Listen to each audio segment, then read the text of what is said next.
So is this like are you gonna, Good afternoon, everybody. This is Joy Lingerie, and you're tuned in to Matured Musicians today. And I have our guest with us, Jake Douglas. He's got some interesting things to present us all with today. So I will give a shout out to my sponsor before we start, Luscious Moss Studio, owned and operated by Chad Quist out of Edgewood, Washington, and that's the little town next to Milton. If you ever been to Milton, it's not far away. He started out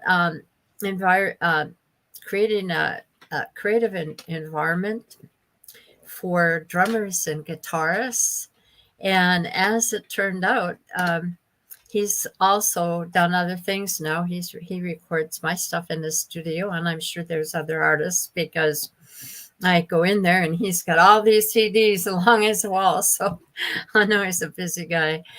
And if you have any needs whatsoever in that department, do contact Chad. He is on Facebook under Luscious Moths or Chad Quist. So good luck in your future proceeds and our future ventures, and he can help you. So with that, I'm going to turn to Jake. And Jake, I'm a little tired today, so I'm probably not making any sense. But there's good days and bad days, right? I don't know if I ever make sense, so we'll see what happens. I understand you have a podcast. Is that correct? Yes, so this is actually a newer development. We've done 3 sessions, podcast episodes. I don't know what you call them even, but yes, it is a podcast that we are running on Fridays at 10 a.m. streaming live to YouTube, and it's been a wonderful experience so far. So I'd love to have you on sometime. Oh, thank you. Anytime, just let me know. Except for Monday at 2:00. Except for Monday at 2:00, yeah. This takes precedence. Yeah, exactly. And I was looking at your musical background, and I thought, wow, this guy's a busy bee. So can you tell us a little bit how you got started in music and what your preferences were as far as the type of music you were playing? Definitely, yeah. I started when I was 4. Oh. I grew up in a family of musicians, and it was just what they kept me busy with a lot of other activities as well. My parents did, but they called to get me piano lessons, and the piano teacher happened to not be that day, and it was a flute teacher instead. So that's what I started on, flute, Suzuki at age 4. Went to saxophone when I was in elementary school band because I was too proficient at flute for just beginning level at that point, because I've been playing for 6 years or something at that point. So saxophone, then went to piano, did some piano lessons, and landed on drum kit when I was 15. My friends and I picked up instruments to start a garage pop punk band here in Shoreline, Washington. And yeah, a lot of those out there, all over the greater Seattle. Yeah. No, it was a lot of fun, and the drums are what really stuck. So I, played quite a bit in high school. Grew up in a family of doctors and was told it wasn't a viable career path. But the first day I ended up in college, I met a woman who I was also a freshman at Pitzer College, one of the Claremont colleges in Claremont, California. And her grandfather was the president COO of Universal Studios when they started MCA. And so it was like, oh, well, this is an opportunity for a career path. So I had chosen that college because they had a pre-med doctorate of osteopathy program. And I decided to take some of the more hard sciences out of it, study psychology instead. So I had a backup plan, but really focus on music. And the rest is history. In college, I got up to playing 6 to 8 hours a day, and I still play 1 to 3 hours a day. And I love it. So. My gosh, I should be doing that. Trust me. I can use practice. The more the merrier, right? No, that's fun. Who are your influences? I mean, I know I started on flute too, by the way. But I was a little older. I was in the 6th grade in a 6th grade band. Yeah. And eventually, huh? You still play? No. Yeah. I moved from there to accordion of all things in high school. Hmm. And then, because I lived in a German community, I'm from Minnesota, and I moved eventually to the guitar, actually, the piano, and then the guitar because I couldn't carry my piano to campfires and all that good kind of stuff. A little too big. Yeah. So, who were your influences? What were you listening to at the time, and what was your um, Oh boy. have any idea what you wanted to do, or did it just come about naturally? Um, I've always had a philosophy of if if I study the people in any discipline that the collective conscious of humanity says are the best at that discipline, and then I study the people that those people studied, then I will be able to accelerate my path to having a well-rounded skill set. And so I with drumming, that includes specifically Gavin Harrison, who's part of one of my favorite songwriters groups, Porcupine Tree and Steven Wilson. Really enjoy. I'm sorry, Jake. I didn't mean to interrupt you. That's okay. What was what kind of music was that? I don't know who you're talking about. So I better ask. Yeah, so Porcupine Tree is a British rock band that has spanned from like almost Pink Floyd-esque beginnings to pop to progressive metal. Very strange progression there, but fantastic musicians. And Gavin Harrison is I would say one of the most musically expressive and creative drummers around. He's not the fastest, but the way that he's able to complement what the other musicians are doing is second to none, in my personal opinion. Yes, a good drummer is absolutely the soul of the band. Yeah. So that's one. Carter Beauford of Dave Matthews Band is phenomenal drummer. Marco Miniman. There's the obvious ones like Neil Peart, who everybody knows from Rush. Buddy Rich. I was genre agnostic because what I realized is that if I take a multidisciplinary approach or a multi-genre approach, more so in music, then I will be able to fit into any scenario that I happen to get myself into. Yes, good idea. You start out with the classics, right? Oh, for flute, totally. So back then it was Suzuki method, which is a lot of the classics, but really designed in a way that helps the student learn how to learn, which is part of what I've incorporated into practicing musician. It's not just do this because then you know this. This is the structure of knowledge acquisition. And in doing so, you will learn how to discern for yourself what is the right path to go on. And I think that level of autonomy is really important, especially because as a musician, when we're playing with someone, our entire job is to listen and fit in and adjust in the moment. And so if we don't have that ability to learn or analyze what's happening, then we are left out of a lot of particularly interesting scenarios that we can find ourselves in. Yeah, I get that. Yeah. So.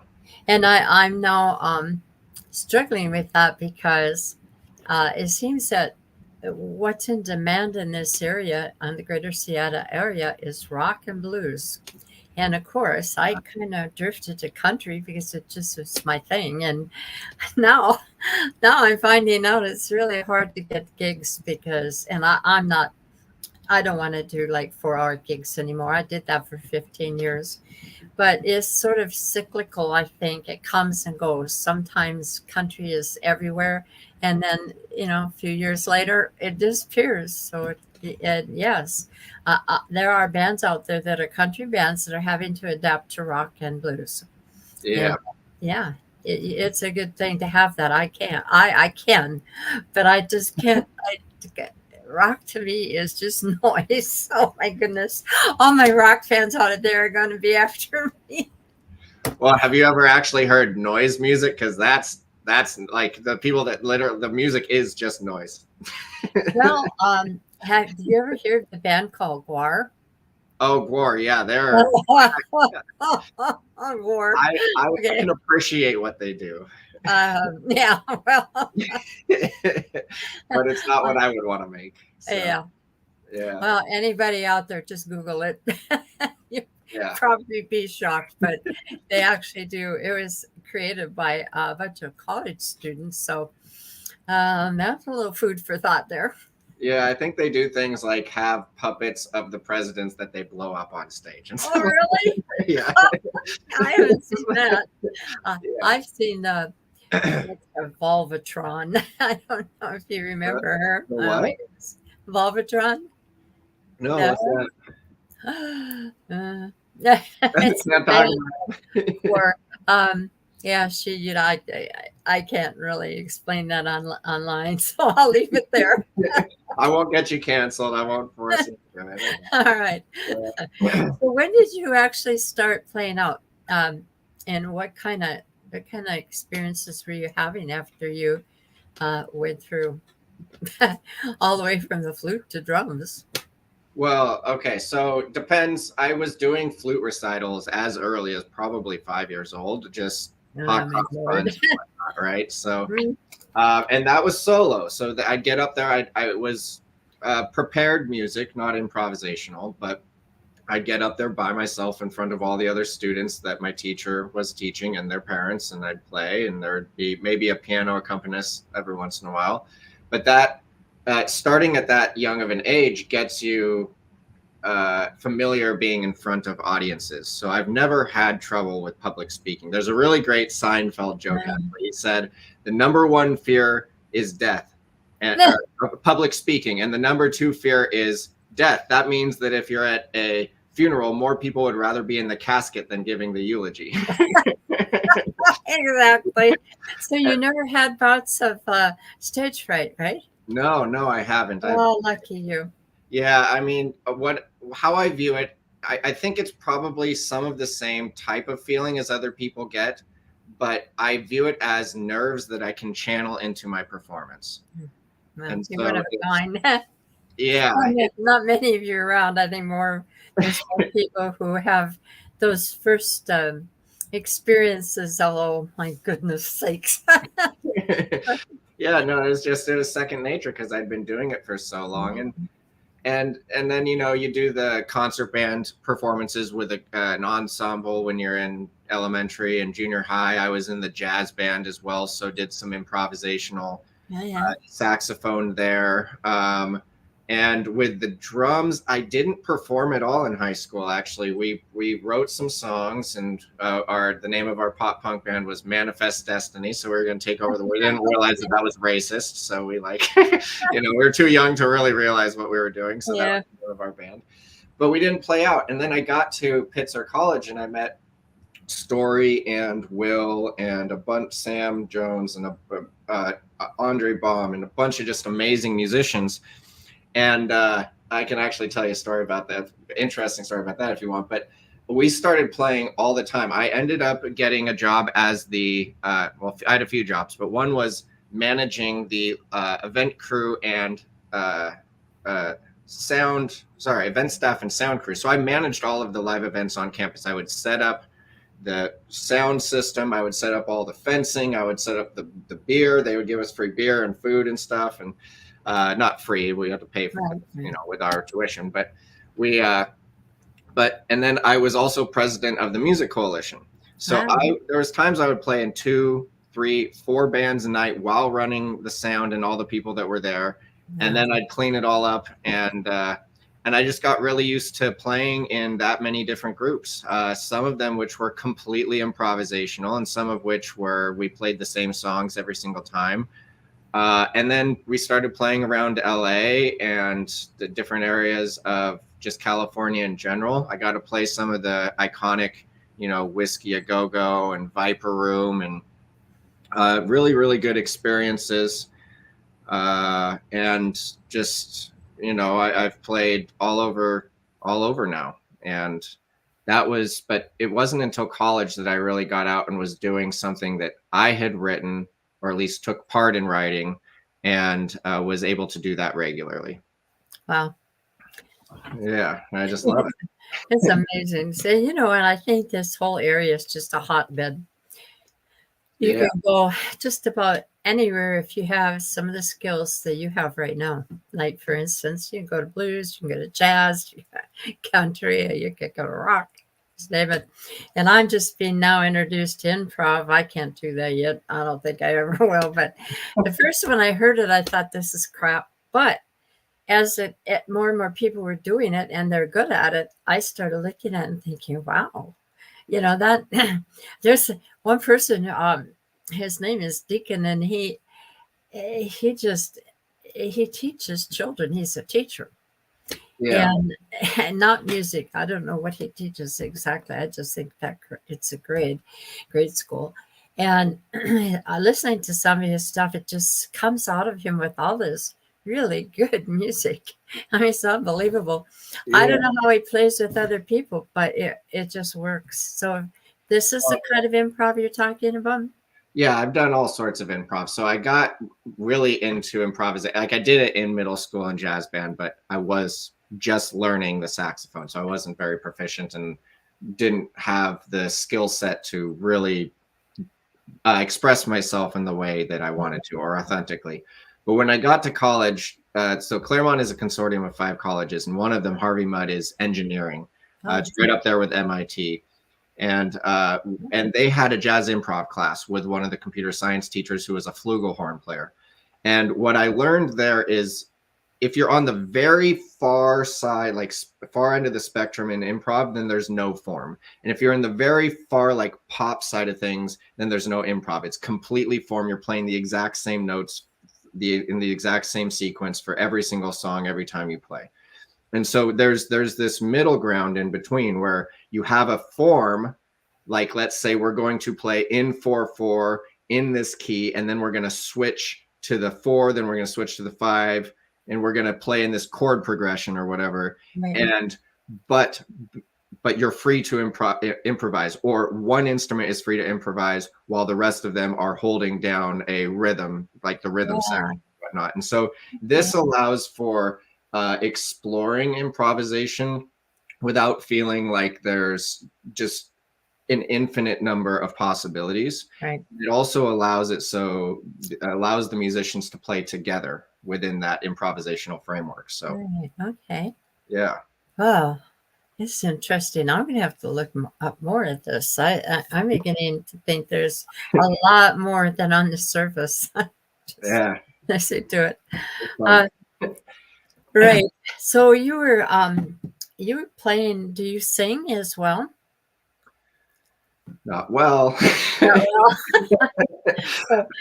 instruments are your forte, let's say. Yeah, I am composing lyrics right now for a project. It's a little bit on hold because Practicing Musician, the startup that Courtney got in contact with you about, Yes. that's been taking off. So my music writing and composition has been on hold for a little bit, but I've been writing lyrics for a project that will be full orchestral instrumentation with guitar, bass guitar, drum kit, piano, a full choir, and then a lead singer. Oh, And so that's been a very interesting project to try and take what the audiation that I'm hearing, put it into actual sheet music with many different parts that can all complement each other. And I think that it's going very well. But whenever I try and actually then sing what I'm hearing in my head, I'm like, I should not be the singer. I'll stick with yeah. I get that. There are times when I think that too. Anyway, so that's a good segue into your project. But I did want to explore. There was something you were talking about. Now I got off track about it. You said you had a story there when we were talking earlier. Oh yeah. So I saw that you were posting in the group about the short bio that I provided, and Right. music was the catalyst that led to my sobriety. So this is a story about in the middle of not being sober. Freshman year of college. So Yeah. in senior year of high school, I flipped a soft top convertible and I ended up in juvie for Christmas. And then I went to, Oh, fun. I yep. bet your parents are stressed. It was, yeah, horrible, horrible. But I ended up in a lockdown boarding school for the rest of the year. No. Took another year, a gap year between high school and college, got arrested again. So I was on like this double secret probation. And when I went to college, I literally, I started college on house arrest. Oh my gosh. So I had an ankle bracelet and I couldn't leave my dorm room. Oh But no. somehow God just like put the music room literally beneath my room. Oh So my I could go there. gosh. For the first 30 days, I was on house arrest, and all I could do was go from my dorm to either class or the dining hall or to this music room and just play music. And so I met, and just my major, I really count that as the start of my music career, because I was told I couldn't do music, and I was going to school for something else, but all I could really do with my free time was play music, and a lot of fun, but not the best way to. I don't suggest anybody does that. Don't Walk in your footsteps. Oh my gosh. Yeah. So now you said that your family were musicians, but they were also doctors? Yeah, so music was an extracurricular activity, something that helps to develop, focus, attention, create that mind-body connection. So like my grandpa on my dad's side was a flutist who was a physician. He owned his own practice and had doctors working for him. His wife was a therapist, marriage and family therapist. They're actually both still alive. Interesting combination. Yeah, and then my grandpa on the other side, who just passed away, he made it to 100 years old though, which is pretty cool. That's the accomplishment. Yeah, so he was a physician back when they would deliver babies and treat a cold in the same day, Yes. in the 40s.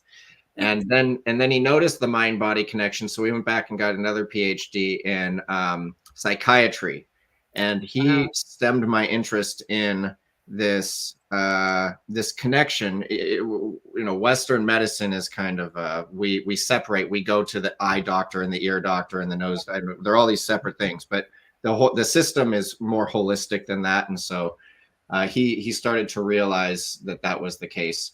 And that's what got me interested in the mind, body, spirit connection. So when I was in college, what I did was study psychology, and they didn't have a music therapy program like we do here at Seattle Pacific University or a few other universities in the Washington area. But I was able to focus on music therapy by writing my papers and doing my research into that. So even though my baccalaureate just says psychology, that was the heavy emphasis that I placed on my research. So yeah, that is interesting. Very interesting family. yeah. But I'm thinking what it must have been like to be in the family and then to do the thing you were doing that caused you to get in so much trouble. Well, yeah, I mean, with a family like I grew up in, we all love each other dearly, but there's a lot of pressure in that type of environment. So I can imagine. So speaking earlier about your project, let's get that off the waiting list here and get into it. What is it that you're working now on that I found when I was talking to Courtney? Courtney's my website designer, by the way. And before I get into that even further, we've got two people here that are talking to us in our comments. Oh, wonderful. Yeah, Rosie is a friend of mine, and she's a fan of the Mature Musicians. She listens regularly. Hi, Rosie. And last night I had a gig, and I had the lead player from the Hot Rodsters band. They're a hot country band. Rodney Ladner plays the fiddle in it, and they do a lot of Charlie Daniels things. They're a tribute band. Nice. And their lead Drew is playing with me last night. Oh my gosh, it's a big difference. But anyways, great fun. And so, hi, Rodney. I'm glad you joined us. I'm glad you're not at Angel of the Winds today, so you could. No, I shouldn't say that. So you could tune in. But come to think it, that was probably not the right thing to say, so I apologize. Yeah. Anyway, so getting back to this project, would you like to explain how it began and where you're at with it now? And we can use the white screen if you want to use that as your presentation as well. Yeah, I'll share the app here in a minute, but just some historical context first, I suppose. Right. So I was fortunate to be given private music lessons starting at age 4. And I never really took drum kit lessons. I took a few in college, but I primarily shifted to I know how to learn because I've done flute, saxophone, piano lessons, and I'm going to go online and start teaching myself this new instrument. And there's a really fantastic site for drums called Drumeo. It's amazing. And What's it called? Sorry. Drumeo, Drumeo. Okay. And it really captured my attention. I was learning a lot from all of the amazing musicians that they brought on board to teach. And I was also studying psychology, and I was taking a few neuroscience classes at the time, learning about the process of acquiring and integrating knowledge and skill sets. And so I was really captivated by Drumeo. I was also exploring other just YouTube videos, card tricks, all these different online platforms. Right. And I started to realize Drumeo was the closest to what I was learning about for the process of learning. And what I really, but it was still taking a traditional instrumental pedagogic method and then putting into a video format. Okay, wait a minute. Stop. That was a $5 word. So pedagogy is the process by which something is taught. Okay. Yeah. And this was granted, keep in mind, this was like 14 years ago. So they've done a lot. Drumeo is still my favorite. Drumeo is amazing. They do a lot of really great work. And if you're looking for, they only do drum kit, but if you're looking for that, I highly suggest looking into their services. They're fantastic. But at that time, it was like we have video tutorials and then we have some sheet music. And I was like, well, that's what it would be like if I'm in a lesson with a teacher and I was getting information and I was practicing, but it's missing entire components of the learning process, which is I input information, I process that. I have to understand whether or not what I processed is correct or not. And then I have to output that in a practical way. And then there's a few other layers, which is I now need to be able to, if I'm going to consciously comprehend this is the final stage, then I need to mentor somebody else. And those few steps are just fundamentally missing. So that's why in July 2012, I was more of like a vision. It was like that, but based off of all of these things I'd been engaging with. And it was just, this is what you're going to do with your life if you feel most fulfilled. And I saw the end result, and it was quite the experience. I have a lot of experiences like that. It's very difficult to describe, but it took me 4.5 years from that point to get sober.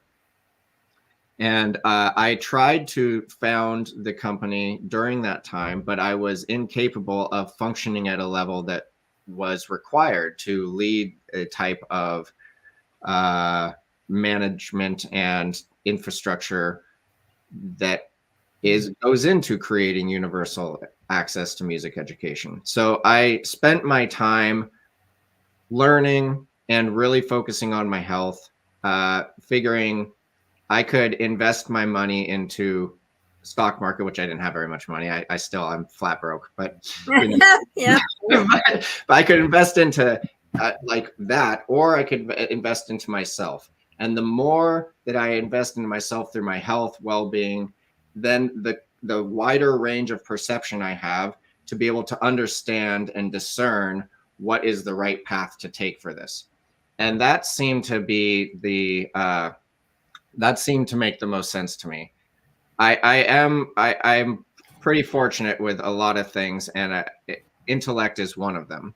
But when I was doing drugs, I had degraded my ability to see what I was doing to myself and to other people, uh, very to a very poor degree. I had a very poor degree of consciousness or level of consciousness. So I needed to fix that. And I did. And then in September of 2016, I was teaching drums to someone just in our area, a kid in our area. And I would talk with his dad every once in a while afterwards. And I said, "Hey, I've got this business plan. Would you mind reading it?" And he said, "Sure, whatever." Like he wasn't, thinking about it. And we met at Starbucks a week later. And he said, "Look, I've been in my business." He was an executive recruiter. He said, "Look, I've been in my business for 25 years. And if I was to leave to do anything, it would be this." And he pointed at the business plan. And I was like, "Oh, okay." That's a pretty big confidence boost. So I went to my family and I asked them if they would put a little bit of money into this. And actually, this was around the time that I met Courtney. I met Courtney through Ben Smith, who's also a Yes. Seattle native. He was the drummer for the band Heart back then, and he actually recorded a few of the initial videos so that I could share them with my family, so they could see what my vision was. Yeah. And so I was able to get a small investment, enough to create some video tutorials and a website. And that's what I did. We actually ended up creating 2,000 video tutorials with, I don't know how, I almost don't know how all this stuff happened, but Yeah. we had an Emmy award-winning director, an Emmy award-winning cinematographer, members of the Seattle Symphony as our teachers. We had a production assistant. We had a set that was made by a guy who makes sets for Macklemore and Ryan Lewis. We rented out a space. I bought lunch for everybody, and I'd never done this before. I didn't know anything that I was doing. I wrote the entire curriculum. I wrote all of the sheet music. I did just everything, and because I didn't have very much money, and so I was like, I'm just gonna figure out The guy. how it works. Yeah, if I don't do it, it's not gonna get done, kind of. So that was the start, and we beta tested a 2018 to 2019 school year with fantastic results. This was the second really big confidence boost, other than having people of that caliber on my team that early on, was a woman who's now on our professional development roundtable. Her name is Valerie Coolidge, up in Oroville, Washington. It was her first year teaching there, and Oroville is near Canada. It's very rural. She only had 30 total students between all of her middle school and high school bands. And these are students who obviously would start in elementary school. So they had a few years of music under their belt. And when I started talking with her, she said, "Only 10 out of my 30 students can read music. And I'm thinking that your platform can help them read music." And 1 month later, all of them knew how to read music. And I was like, okay, so in a rural area where there's no access to private lessons, and the only teaching tool right now in schools is a method book, which if the teacher's not super confident, which not every teacher has a formal music education, right? Certificate. Right. Yeah. So how are they going to take symbols on a page and translate that into high quality sound? It's just not really going to happen. And so that was another confidence boost that happened during that time. I actually went into 5 schools every single week, for an entire year.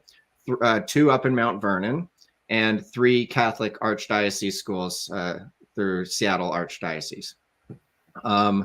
And up in Mount Vernon, it was 3 teachers in one class with 90 students. And one of the teachers came up to me like the first or second week, because we were having all the students sit in front of computers for the first 5 or 10 minutes, watch a lesson or two, and then continue playing as an ensemble. And if you've never taken an ensemble program, try and imagine, like, if you're in a math class and you're a teacher and you have 30 students, you're teaching all of the students addition, right? You're teaching them all maybe single digit or double digit addition. And they're going to be different proficiency levels. Not everybody's going to understand it the same. But when you're in a band class, you have 11 different instruments with vastly different techniques. And the theory isn't even the same. So like G on saxophone is the same note as B flat on flute, same note as C on trumpet, same note as F on French horn. So, but they all look different, even though they sound the same, but they're all on the same staff. So it's like mind-boggling to figure all of this out. And so this gentleman, he came up to me and said, I've been teaching for 20 years, and I got to tell you that flute embouchure lesson was better than the lesson that I got in my woodwinds course. And what that meant, so think about if you play like flute. I went from flute to saxophone. That's pretty natural because they're both woodwinds. If you play a string instrument, you might go to another string instrument. If you play a brass instrument, you might go to another brass instrument. But as a music educator, you have to learn how to teach all of those instruments. Yeah. And the way that they do this in college is to say you need to take a woodwinds methods course, then a brass methods course, then a percussions, and then a strings methods. You have to take all 4 of those. What that is I'm going to learn all of the woodwinds, which is all the saxophones, the clarinet, and those sister instruments, and then the flutes in 2 months. Oh. And then I'm going to go teach it for 30 years. Oh. That's what that means. So let alone that 2 months isn't enough time to actually learn how to play all those instruments. But then, like, if you have a teacher that doesn't explain it very well, or you didn't process it right, but they didn't have enough time to check to make sure that you, like, maybe the teacher did a great job, but the student didn't quite process it right, but we don't know that. Then they go and teach people, and embouchure is the entire way that you make a sound on the flute. So for 20 years, this guy had been teaching embouchure in a way that was not as good as what our teacher did. And she was, she's a member of great symphonies. So it was just mind opening. Like I had seen that this was going to be impactful. And these few interactions early on really led me to understand that there was some huge benefit that I hadn't even fully consciously comprehended at the time. Fast forward a few months and all of school shut down. Yeah. And yeah, it was a nightmare. There's a Facebook group called Music Educators Creating Online Learning. Now, the operant word there is creating. Why do they have to create something? You don't have to create something if it exists. This group, there's 100,000 music educators approximately in the United States. It grew to almost 50,000 in 3 months. 50,000 music educators trying to create something that I had been creating for the last 2 years. And so I was like, well, this is, first of all, this is a horrible situation. And it's complete chaos because unlike math, science, English, history, all of those have online video tutorials and formats and whatnot. Well, there are some method books that provide a video tutorial component, but it's disjointed. So there's no way to use it in an online format because you could have the video tutorial, but then the sheet music's still on the method, on the book, and you can't share that virtually. And there's all these things that are going on. And so what ended up happening was all the teachers were trying to say, hey, this is how I created an assignment. Hey, this is how and they'd share it with each other, and then they'd recreate. So they'd 100 different people would create 100 of the exact same assignment. Sometimes they'd share an assignment and say, this is how I did it, but then they'd have to XYZ kind of repurpose it. And the thing that never happened was there was never assignments or at least sequential tools to teach an instrument.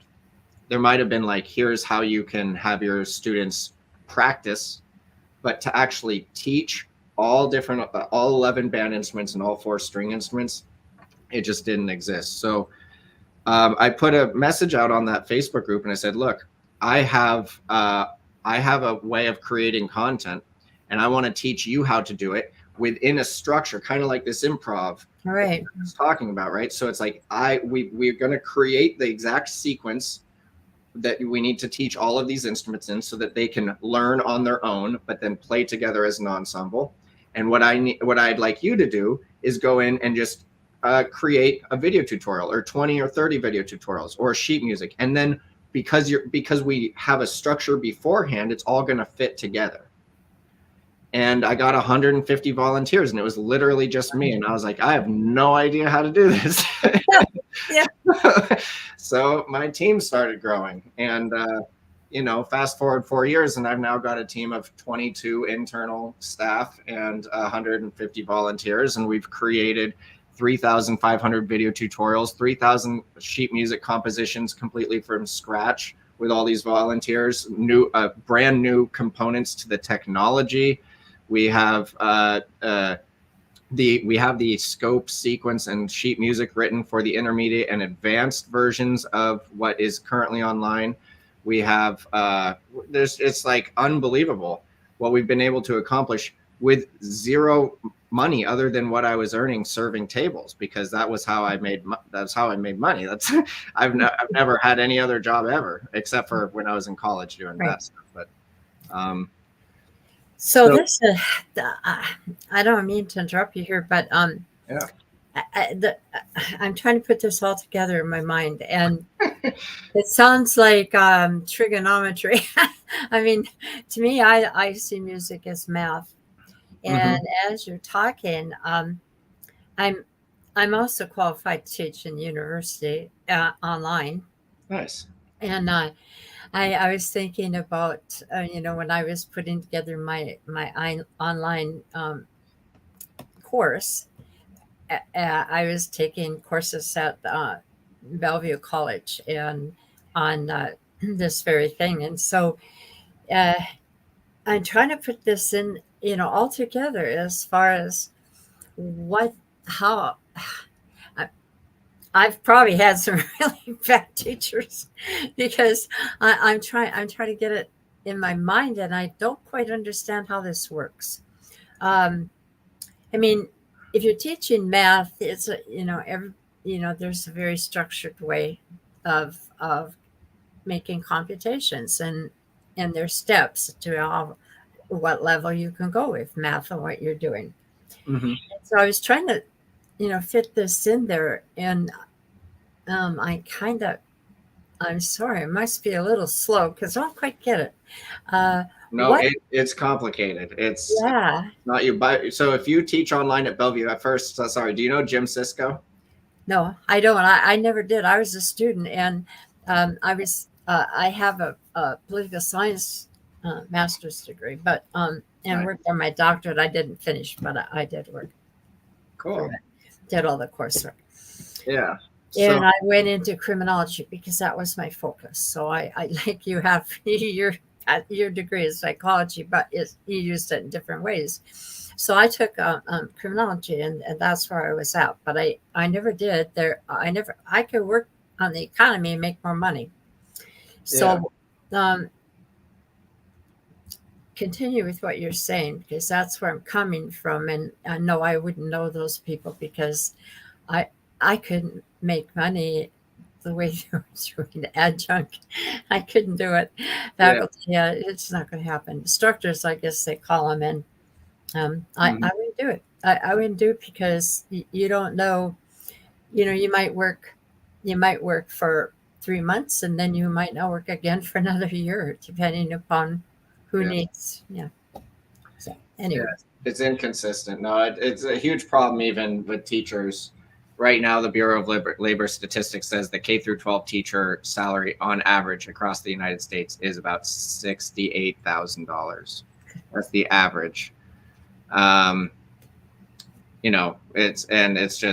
It's so unfortunate that that's the case. We could go into that sometime, but to answer your question about how this all fits together, it is just complicated. So when you look at a master's score, so I'll share my screen and show you.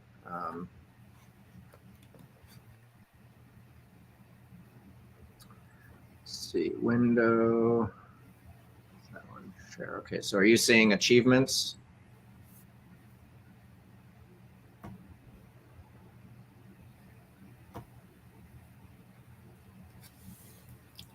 okay. Okay, cool. So this is going to be clear, and I've got a bunch of dummy data here, so we can do examples and whatnot. Now, first of all, this is a teacher's account. We have different accounts for teachers, for students, and for parents. But it's going to be easiest to answer your question here. Okay. So first of all, we have what we call modules, and we break down the process of picking out your instrument into individual topic tutorials. So as far as renting versus buying, very important question for people starting out because instruments are so expensive. Yeah. So, Yeah. like that. Then we get into getting to know, which is broken out into, again, individual tutorials, about a minute long, everything from parts of your clarinet to taking it apart and putting it together, cleaning it, all that kind of stuff. Then technique. Okay, so these are really instrument specific. But what's great is I can, as a teacher, come over here and I can assign this to the entire concert band.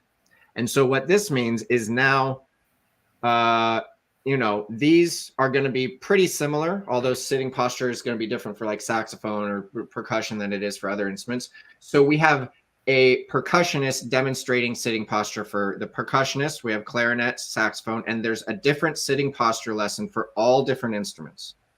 Same with holding your instruments, all different.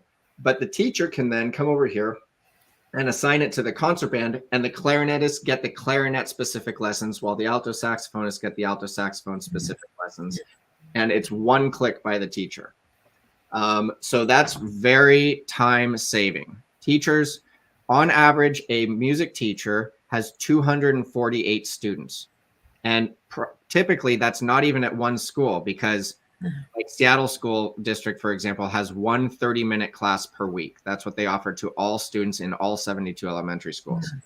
Mount Vernon had 3 90-minute classes a week. So it's vastly different time commitment. And therefore you have a whole bunch of issues that actually we won't get into right now. But that's really what I mean by you can utilize this for individuals, because I, as a teacher, I can assign this to the student, to the clarinet section, or to the entire ensemble. And no matter what I click, the students will all get the content that's relevant to them. Yeah. We're the only ones that have this. There's nobody else. And all of this is free of charge. We don't charge anything for this, and we never will. Now for the sheet music, what happens is once it's easier to see once you start pitch. So concert pitch, if you know anything about, I'll just explain it for the audience. No, I have no clue. So you play guitar, which is in the, I forget if it's in, I think it's in C, but that means that B flat is actually B flat. So it sounds the same as a B flat on the piano. Your B flat sounds the same as a B flat on the piano. Exactly. Yes. This, yeah. So clarinet, C sounds the same as a B flat on the piano and guitar. For alto saxophone, G sounds the same as B flat. I get that. It's very strange. So when we come over here, they learn the first note. They learn how to use their tuner to test if they're in tune. And then they come over here and this is just for the teacher. Let me make it bigger. But you can see B flat for flute and oboe, then C for clarinet, B flat bassoon, but in bass clef, G, C, C, F, right? So on and so forth. All of these notes sound identical.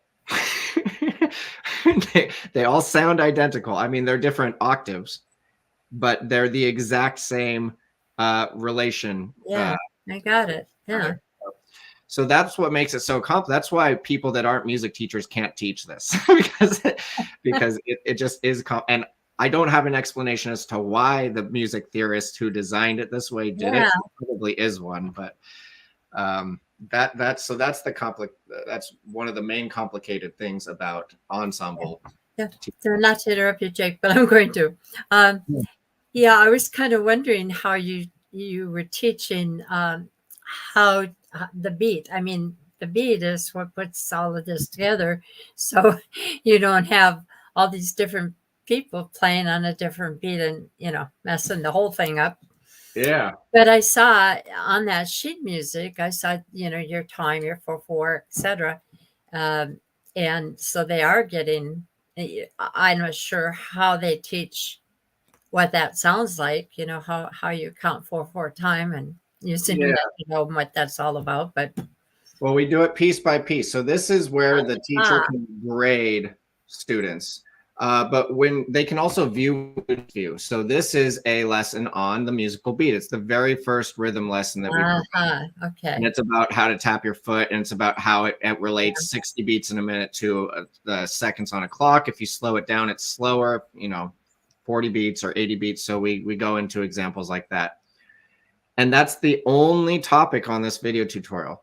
After it finishes, then we have questions to check that the students understand them, understand the concepts, and then the teacher can come back here. And this is not submitted. Let's see if there's one where there is. So is this all they're doing this back and forth teaching online, correct?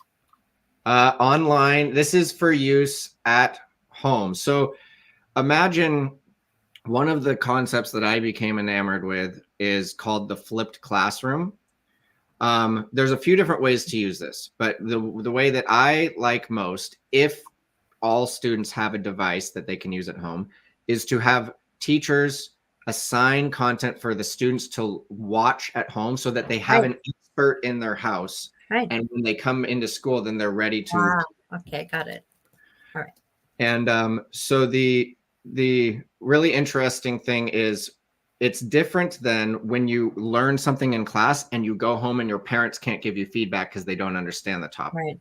This is you're learning something at home and then going into class and you can get feedback. Got it. Yeah. Yeah. So we do have a question here from my friends at Dublin Abbey Band. Can you read it there? It says, "Hi, Jake." Electric Dave is adding his too. Hello, everyone. So Dublin Abbey, I'm personally wondering if I'm seeing your teaching matrix and our band's Emma Elder would likely be very interested in this. That's great. I'd be happy to chat afterwards. If you have any questions, I'll put my email in the chat actually here in a moment. But I'm personally wondering if you're currently doing any live music or recording projects at present. So there's a Joy. Have you ever been to the Nectar to the Mojam Mondays? No, I haven't. I've heard about it, but I have not. No. Very fun. So that's what I'll do if I have time. And that's improv. For my own personal composition, I am composing for a group with a buddy of mine that we are tentatively titling Accelerated Spiritual Growth. And that is the project that we are composing for full orchestra, over 100-piece orchestra, full choir, and then guitar, bass guitar, piano, drum kit, vocals. And our goal is to travel from one symphony to the next and perform with them. This will be at least a few years in the future before we're ready to do that, because this project is taking up most of our time right now.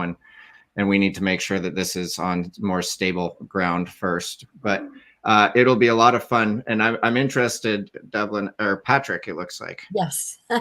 Patrick, yeah, I'm interested to hear what kinds of music you play too, if you don't mind putting that in the chat. They have they've gone into rock, but they started out with a very Irish flavor, and they eventually traveled to Ireland to play, and now they have a few new players they picked up along the way, and they've just changed their music. It's fleshed it out even more, and it's headed towards rock. So I don't know how to explain it. You have to hear it. It's very different. That's cool. I hope that answered it, Patrick. We do have another question from a friend of mine called Electric Dave. Dave? Yeah, so I once had a music teacher that played a B-flat trumpet. He did prospecting on the side, and after a near-death cave-in, he played in A-flat minor.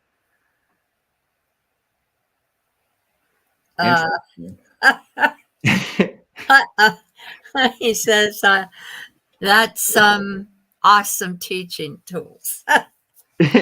And thank you. Yeah, it's I didn't quite get that either. Yeah, I would, if you can provide a little more context, Electric Dave, that'd be great. But thank you for saying that the teaching tools are awesome. It's largely in part due to the fact that we worked with so many educators. This is not my, some of the ideas are mine, but largely these are from educators. at this point. I did design the initial curriculum and wrote all the sheet music, but the actual stuff that I was just showing you is all designed by music educators that we partnered with. And we have some big projects coming up too with school districts in California. So it was a joke. Okay, I wasn't sure if I should laugh at that or not because it's in text. I was like, I think it's a joke, but I don't know. Yeah. Yeah, it sounds like Dave. Yeah. So yeah, thank you. But what else? Yeah. So go here. I get the concept now. I understand what you're doing. Mhm. And do you have your homepage where the one that Yeah. Courtney sent me? How can you get involved? I mean, how do I as a musician, and there are other musicians out there that teach, I know whatever their instrument is. How do they get involved in this, and what can I do as a musician with this information, with this program? Yeah, great question. The practicingmusician.com. I went over so many different names for the company, but Practicing Musician just says it all because the most famous or most accomplished musicians still practice all the time, right? And someone who's just picking up their instruments practicing. So it covers the gamut of all different types of musicians. So it's just Practicing Musician, singular, not plural, .com. You can go on and learn about the methods. We currently have band and orchestra methods with choruses on the 4-string instruments and 11 of the concert band, brass, woodwind, or percussion instruments. We are also starting to do micro tutoring, which is affordable private lessons based off of flipped classroom methodology. So which there's a ton of research you can read about here that ours is based off of. We spent the last 12 months beta testing it, and we're just going to market with that.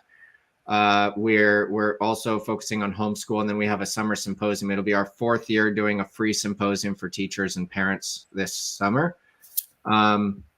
We have shop stuff. You can just buy a shirt or something, help support us. We've got ambassadors. So if you want to become an ambassador and promote Practicing Musician, we do 10% commission on all if you sell micro tutoring to anybody that you know who's looking to have their kids start an instrument, or somebody else who never got. Yeah, actually, it's someone just put in the chat. I love this idea for someone who couldn't get into band as a kid. There's a lot of people like that who either couldn't get into it or didn't have it. There's a lot of schools that don't offer free music education, and the private lessons are just not affordable for a lot of families. They're affordable for some people, but for a lot, it's not.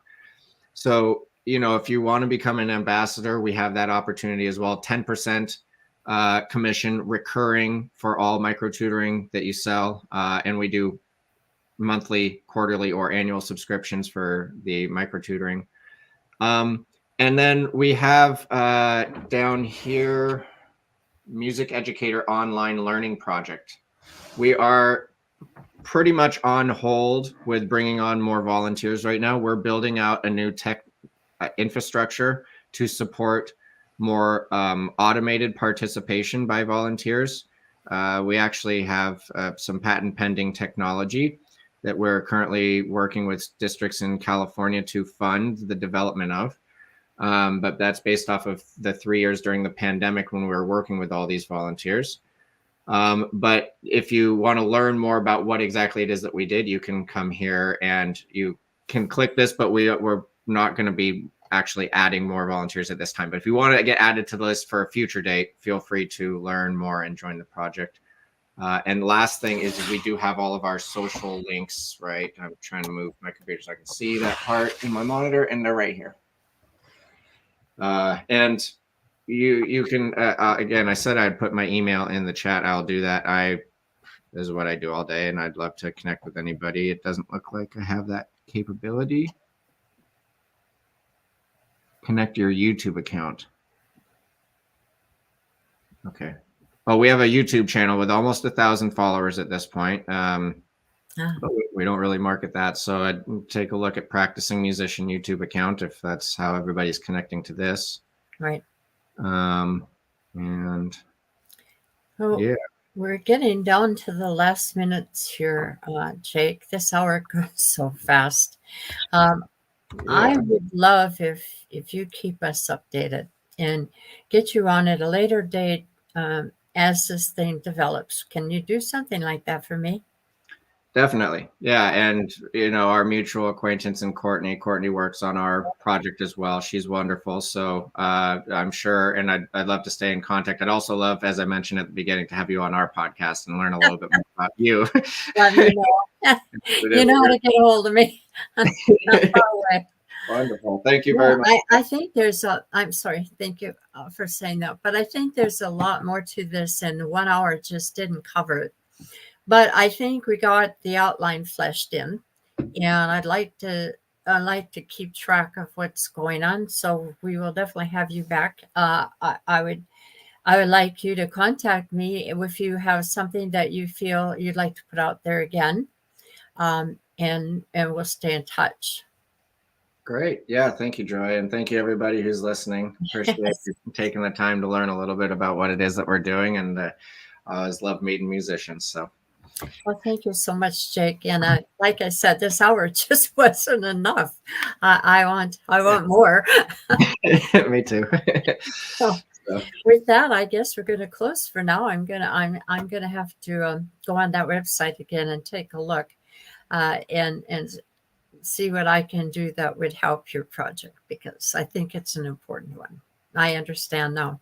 At least I understand enough to know, it's kind of like a online course, but your projects are done in the school, so that they're able to see if you can apply this information, yeah. and how well you've applied it, and where maybe you have to go back and refresh and learn some parts that you might have missed. Correct? Because you'll have these videos where you can go back to and watch, right? Once you have this course. That's one of the key components here is when we have to, when a teacher has to teach to the middle proficiency, then you're bringing some students to a place where they're not yet ready for, and some students are having to wait. Right. So the students who are not yet ready, they need help that the teacher doesn't have time to give them. Ah, Our program does. So that's a really good insight that you, okay. that you had. And one last thing, I'll no more over time, but 2 minutes. I'll try to get out of here quick. But Yeah. um, how did the parents? Just a quick word on how the parent gets the knowledge to homeschool the child, or whoever the student, I guess, not child. Yeah. So how did they play into this? Parents we give everything to them for free. We even give them training modules free of charge if they want to provide feedback to their own kids. But again, providing feedback in music is a bit different because music is subjective, whereas math has an answer. So it's a little bit different. So that's why we created the micro tutoring. And there's a lot of money provided by governments to homeschool families. Florida, for example, provides $8,000 per student. Arizona provides $6,400 per student. Alaska, $2,000. So there's a lot of funding that is available that you can get for just by signing up, and then you can buy the micro tutoring. Our micro tutoring is $750 for 48 lessons a year. It's very affordable, and actually very, very, very, very effective too, even though it's, yeah. So I'd suggest looking at that research if you're interested. But the homeschoolers, there's the mass exodus during the pandemic. They now estimate it went from 2.1 million to 3.7 million students in just 2 years. Wow. And there's zero music education curriculum for them except for what we're just offering. So, yeah. Okay. Wonderful. Thank you for caring enough to create this, Jake. Yeah, thank you. And we will meet again in the future. In the meantime, one more time on your podcast, the time and where they can find you. Yeah, it's the I'm a Practicing Musician podcast. It is Fridays at 10 a.m. Pacific Standard Time on YouTube. We go live to YouTube as well. We are like I said, we're only going to be on our 4th episode this Friday. And so it's brand new. I'm saying that because we're still testing things out. So if things go a little awry, we're not as smooth as Joy here is. So this is a great experience. Yes, but we'll get there in a few weeks for sure. All right. Thank you so much, Jake. And thank you, everybody, for listening today. And I hate to say goodbye, but I guess it's that time. Yeah, thank you. All right. Stay in touch. Take care. Well, that's it for today. I do have guests coming next week, and he's just starting out trying to find his way around the music world. So do tune in. Thank you all very much for participating today, and do take a look at the website that Jake was talking about. So until next week, have a good weekend. We'll see you down the road. Let's see if I can get out. Oops, sorry, Jake. See if I can get out of here. All right. Bye-bye, everybody.